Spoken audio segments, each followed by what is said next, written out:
Since the release of Tekken in 1994, the Tekken franchise has sold more than 44 million units worldwide. There since day one has been Mr. Katsuhiro Harada. We've been lucky enough to sit down and have a chat with him about the upcoming release of Tekken 7. Enjoy! Patrick from Aussie Gamers Express, known locally as Snoogans. Snoogans is the call signs. I don't know if any of you guys would remember. It's an old thing for some late 90s movies. I don't know. Yeah, it pretty much means whatever you want it to mean. Okay. That's how I usually explain it. It's is it an Australian term you mean? No, it's actually from the Jay and Silent Bob movies. Okay. So it's something that Jason Mewes has brought up, so it's a bit of fun. Okay. More than anything else. And yeah, a lot of people say, why that? That's what was there when I was growing up, so right. Yeah, very early on. I probably had a couple of drinks when I made the call sign, but stuck with it now, so that's all good. Cool. Yeah, so we're here today with some of the creative guys from Tekken 7. Like I said, mate, I'll make it nice and quick for us. Okay. So I've got a few questions here. We've had some feedback from the guys on the website and from some of our internal staff as well. So what's probably some of the challenges that you've faced in bringing a game that's been in arcades for, what, 2 years now? 2 years. Yeah, bringing it across to the home console and PC. So what sort of challenges has that brought up? チャレンジっていうのはそんなチャレンジじゃないですよ。我々は今回に限らずね、やっぱシリーズ20年以上通して必ずアーケードからリリースして、コンソールっていうこのパターンをやってる。どっちかってこれビジネスモデルの方の話になっちゃうと思うんですけど、そういう意味で言うとちゃんとやっぱりアーケードでしっかりビジネスとしては稼いでる部分で、もう一個はゲームとして非常にポリッシュされてる、そのワンプレイ100円っていう中でシビアな市場を通ってきているので、ゲームバランス含めてもうかなり完成したものになってる。でそれはやっぱコンソールに持っていくってところではあんまりアーケードからコンソール持っていくっていう部分での苦労っていうのはそんなないですね。むしろ家庭用は家庭用だけの対戦モード以外のところにたくさんいろんなモードがあるので、そこを毎回こうボリュームをたくさん盛り込んでいくっていうことの方がやっぱり毎回苦労しますよね。またチャレンジとしたら、アーケードシーンはもうない人たちはどうやって。そうだね、そのアーケードシーンがやっぱ欧米でないのでこのじゃあ先に買ってねアーケードで出した後に触ってもらう機会をどういうふうに増やそうかとかっていうのをアーケードのビジネスをこう阻害しないようにやらなきゃいけないっていうのが非常に欧米とアジアとの文化で違うので、それをすごい苦労してますよね。There wasn't really many technical hurdles that we had, bringing the game to console, because the business model of releasing first in arcades and then bringing it to console is something we've been doing for many years. The challenge, I guess, was more of adding all the extra content that you typically see in a Tekken installment once it hits console that wasn't originally in the arcade version. But even more so, perhaps just trying to bridge the gap, I guess you could say, that in the East, for example, Japan, Korea, parts of Southeast Asia, even in Australia, you guys still have some arcades. And so there's a period there where there's a lot of fans that are able to play the recent installment of the game. And then in the US or parts of Europe, fans who can't. And part of the challenge was just trying to create opportunities for people with who no longer have a vibrant arcade scene to be able to enjoy the game, at events or tournaments and whatnot. So that was pretty difficult. So that would be more the story side of it, bringing that towards and. The story, you mean? What? Yeah. So the story side is something that's not available in the arcades. Exactly. Yeah, that's just versus, that the online tournament mode, the VR aspects as well. Yep. Those kind of things, a lot of detail and work goes into. There's no basis there in the arcade version, so it's all from the start. Nice. Speaking of the VR aspects, is it coming to the PSVR as well? That's the only VR it's coming to, actually. Yeah, PSVR. Yeah, okay. So, it's one of the guys has asked the compatibility with the PSVR. What sort of things can we expect? Like, how will it work? どういう感じになるのか。だよね。よくみんなが VR の格闘ゲームって想像するのは一人称で戦うんだと思うんですけど、実はそれはもう僕は何年も前にすでに結構実験していて、基本的に現状の格闘ゲーム、新しく VR に作るんだったらともかく現状の格闘ゲームそのまま VR にすると、非常に体験としては面白くないし、ただ目の前で暴れてる格闘家がいて怖いだけなので、我々はどうやったら興味深く見ることができるかっていうのをすごく研究して、最終的に普通のビューは普通の自分のカスタマイズしたキャラをじっくり見るっていうのももちろんできるんですけど、CPU と対戦しながら実際の動きをいろんな角度から眺めれるんですけど、スーパースローとかにして普段見れないアングルとか、絶対格闘ゲームではありえないカメラから見るってことができる。でこれはとても実は新鮮で面白い体験で、これやってみないとわからないので、ぜひどこかで触る機会あったら遊んでみてほしいですね。Well, it's interesting that you ask about the VR mode because a lot of people who played PSVR or any type of VR for that matter, the way they envision a fighting game to be played in VR is something that's actually not very viable. I mean, since the immersive nature of VR, people would assume that, okay, you become this fighter and you're fighting in first person, but this was tried, many years ago in tech demos and such internally, and we found that it's not a very enjoyable experience. You have some martial artists right in front of you, doing all these punches and kicks right in front of you. I'd throw myself out the window trying to dodge it. Yeah. It's pretty jarring, so it's not a very enjoyable experience. So instead we focused on a more enjoyable experience in VR in which, for example, a character model viewer where you can customize your favorite character and look at it from all these different angles, or a sub-mode of that lets you kind of fight against the CPU opponent, and you can slow down the action, and so you can see things moving in slow motion, and you can look at them from different camera angles that you can't normally see in Tekken. So it's actually kind of unique. It's an experience that we've never had for Tekken before. So if you get a chance, we hope that you'll be able to play PSVR. Yeah, I'm in the market. I'm very close to making the final decision to go and buy one. So Okay. yeah, they're just a long list of things in front of that, including builds. Or maybe if Steven has one on hand, you can check it out. Yeah, I might hit him up in a few weeks and see if we can have him come and have a play. Okay, so Tekken 7's the first in the series to use the Unreal 4 engine. Right. So what sort of benefits has that seen? Obviously, I've had a bit of a play in. V4 発で、どういう利点があったのか。我々常にスクラッチで最初から描画エンジンはそのゲームのキーの世代に合わせて最初から書いてたんですね。でそうすると何が起きるかというと、プログラマーやプログラマーがやっぱりその元の描画エンジンを書き終えるまでその絵が最終的に決まってこない。そうするとデザイナービジュアルデザイナーも最終的な絵っていうのを目指してクオリティアップする時間っていうのはちょっと少なくなっちゃう。でゲームデザイン側もやっぱある程度絵が出ない状態でゲームのデザインを始めるんですけど、やっぱ最終的な絵が出てから、進むことって非常に多いので、このゲームデザインする時間を長く確保するっていう観点でいくとアンリアルエンジン4の場合は描画は早めに出るので、なるほどこれ最終的な絵のイメージはこうなりそうで、こういうカメラでこういうモデルの見え方をするってなったらビジュアルデザイナーもゲームデザイナー側も、非常に残りをゲームを作るという期間に集中できるプログラマーも含めてっていう意味では我々描画エンジン的な扱いで UE4 を使ったんですけど、非常にその速度っていう意味では非常に早くできてよかったなという気がします。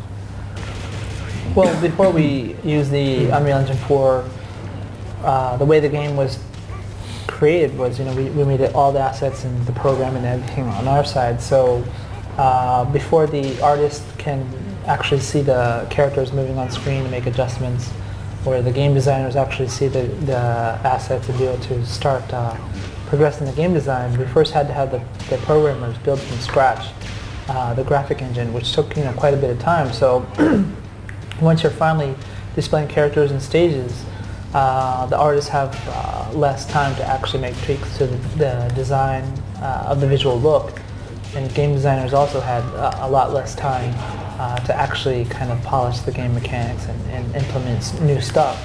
So since Tekken, we don't use the whole Unreal Engine for everything. We use it for the graphics.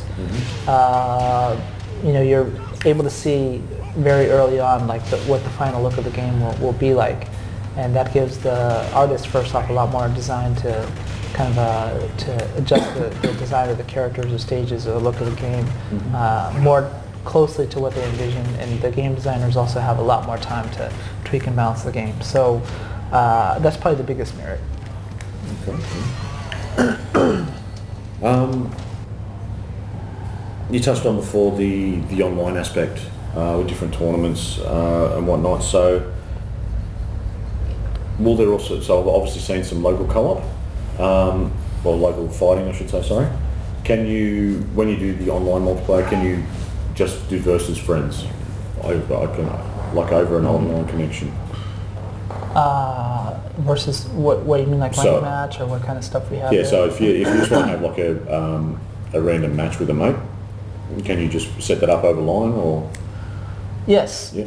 There are two ways to do that. One is, as you are playing offline against a friend in versus, you can play. これも全てプレイヤーマッチの前なんだよね。Up until now, Tekken's always had a player match, which there's two distinctions. One is ranked match, which affects your ranking. Whether you're first dan, second dan, whatever, and the results of the match dictate if you move up or down. But the player match, you can fight against friends regardless of that rank. It doesn't change. So you can just invite your friend into one of those player matches. There's also the tournament mode that we were announcing for the first time online. So you can make a tournament bracket with up to 7 other friends, so 8 people in total. And you can invite them, you can password lock it and such. So there's a few different ways to play the game now for Tekken 7. Oh, brilliant. That sounds fantastic.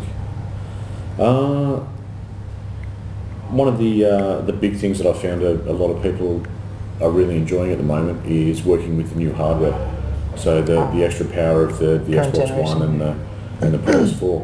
So how did you guys find it, having that bit of extra grunt?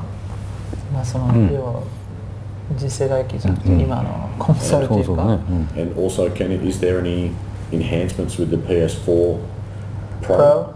And maybe the Scorpio later in the year. 最初は今回は初めてじゃん、今の世代で、そのエクストラパワーでなんか開発しやすかったのかとか、あとさらにパート2でプロはなんか対応してるので。一つはね、我々がスペックで楽になる瞬間ってほとんどなくて、僕ら今まで20年以上の歴史上で1回だけあって、 PS1 世代の、アーケードで作ってたタッグ1、初代鉄拳タッグが移植する時はPS2 だったね。そっか、基盤も PS1 の元に。これはもっと綺麗だったもんね。これはね、綺麗になるだけじゃなくて開発も楽だったんです。メモリもポリゴン数もちょっともう余っちゃって、余りすぎたらどこに使おうか困って、刃まで全部作ったやつ、ポリゴンの刃の裏までもしっかりポリゴン全部作ってぐらい余った時代はありました。だからあれは楽だったんですね、ある意味。ただもう基本的には そういう特別なシチュエーションを除いてはスペックに満足するってことはやっぱりなくて、やっぱメモリはもっと欲しいし CPU のクロックはもっと欲しいし、それによって楽になったってことはないですね。むしろやることはどんどん増えてますね。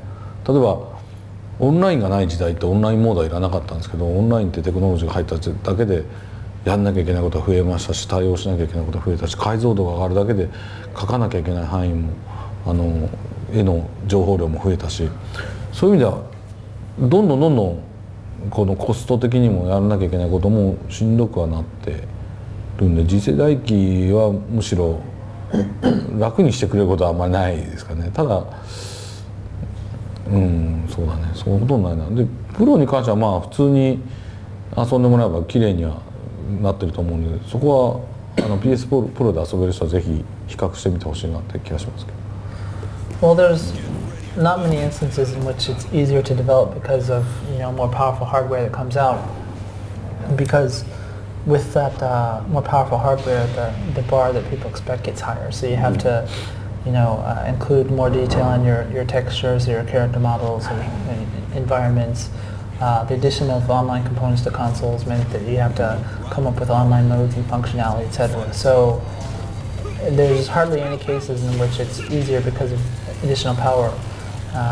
But he said he did have one, and that was Tekken Tag Tournament 1. So it originally came on the arcade on architecture that was based on the PS1. But because of the timing that the console version came out on, it was PS2. So it was a lot more powerful than the arcade version based hardware. And so there was a lot more processing power and a lot more polygons that they could use. So they actually had an excess of polygons, and they were like, okay, well, what are we going to use them on? For example, they modeled the teeth for the first time very detailed in the Tag 1, even like behind the teeth and everything. So just because of they had so much power that they didn't know what to do with. But that's like the only instance he can remember in 20 years of having a little bit of freedom to do stuff like that because of increased power. Beauty. All right, well, last one. Big talking point at the moment. Seems to be an ongoing thing. Season pass and exclusive content. Right. So I've had a quick look. I don't really get into clickbait, so I don't read a lot of stuff that I probably should. But do you guys have a season pass? Have you got any details that you can share with us? And is there any exclusive content for either the PS4, the Xbox, or the PC? シーズンパス、エクスクルーシブコンテンツとか、きっと、シーズンパスはアナウンスした範囲のと、そうなんだよね。あと PSVR があるから必然的にそれと、エクスクルーシブね、あるね。ジュークボックスもあるか。あ、そうだ、ジュークボックスだ。それはちょっと知らないのかなとしたら。知らない。あ、そうかそうか。だからジュークボックスは PS4 はこれエクスクルーシブで、従来の鉄拳の、PS 時代でしか出てない時代が多かったので、その古いサウンドトラックが全部入っているので、それを自分で各ステージにこうカスタムで入れれる。しかも鉄拳7ってラウンドで曲変わるんですよね。最終ラウンドに行くとクライマックスの曲に変化するんですけど、その変化する曲も選べるんですよ。だから例えばなんだろうな、あるステージに自分のお気に入りの鉄拳3のジンのサントラを入れといて入れるんだけど、そのステージのファイナルラウンドを迎えた時には、例えば鉄拳6の羊のステージのなんか面白い音楽に変えるとかってこともできる。そういうちょっと面白いものあります。あと VR の話とか。あとはその VR だけでね。リーさんも言った方がいいよね。エクスクルーシブじゃないけど。そうあれは予約特典なので。ただなので。予約今のうち取得とエリザー全員もらえるので、プラットフォーム関係なくぜひプレオーダーしてほしいなって感じ。So there are first off the season pass. Well, first we'll go into exclusive stuff. I guess that's easier to explain. There's the PSVR, obviously, because that only applies to PS4. Yep. And so the content, as we discussed in the earlier question, is kind of tailored to that. There's also a jukebox mode on the PS4, which, because of the older installments of Tekken were mostly on PlayStation hardware, we were able to take those past soundtracks and implement them into the game so that on the PS4 version you can kind of, the stage music in Tekken transitions, so like you'll start the stage with round one with a certain track, and then when it heats up it'll change into a different track to kind of make the atmosphere more exciting. But you could take, for example, for the first part, the soundtrack from Tekken 3, Jin's song, and put that on the first part. The second part could be, for example, the what do you call it? the lamb, the stages with the lambs on Tekken 6. Yeah. Tantsudake 6. Yeah, 6. 6. It's very crazy Yeah. music, right? And you can combine the two just to have fun. I mean, you can basically take any of the different past tracks from Tekken installments and select them as your favorite stage music. Yeah, So, yeah, and that's because, you know, the past hardware and such. Then there's Eliza. She's a pre-order character. So just to clarify, some people don't know how you get the character. So 60 days after release, I believe, she becomes a paid DLC. Yep. But as long as you pre-order the game, you can get her for free. So we definitely recommend that you pre-order so that you can get her for free. Yeah. Rather than say, oh, I would have to buy it later on. Just pre-order the game. You know you're going to buy it already, right? And so to go into DLC, or the season pass as you mentioned, what we've announced so far, もうあれも含めて話するかって過去はサポートできなかったから。So, up and for Tag 2, Tekken's always had these kind of time-release character mechanics in the arcade, and then we tried to recreate that in Tag 2, as in adding a few characters after launch. But because they were free updates, we didn't have enough budget to keep the whole Tekken team working on the game post-launch for free for a whole year or something like that. So the reason behind the DLC this time, it's paid, is so that we can continue to support the game for at least a year after launch, adding new characters, perhaps modes and other content for at least a year after launch. What we've announced so far is, I think, a gameplay mode. We haven't announced what, and 2 characters. Okay. And stages that are linked to the characters. We'll have more details about that, I think, later on. But that's the reason for the season pass. All right, sweet. No worries, mate. Well, that's all from me, guys. Thank you very much, and thanks for letting me have a bit of a crack today. And thank you. good luck with the release. Thank you. I'm sure we'll hear plenty more about it. Okay. No worries. Thanks I a would lot. hit Stephen up about the PSVR. I mean, if you could check it out. Yeah, it's I'll cool. be definitely on this quiz.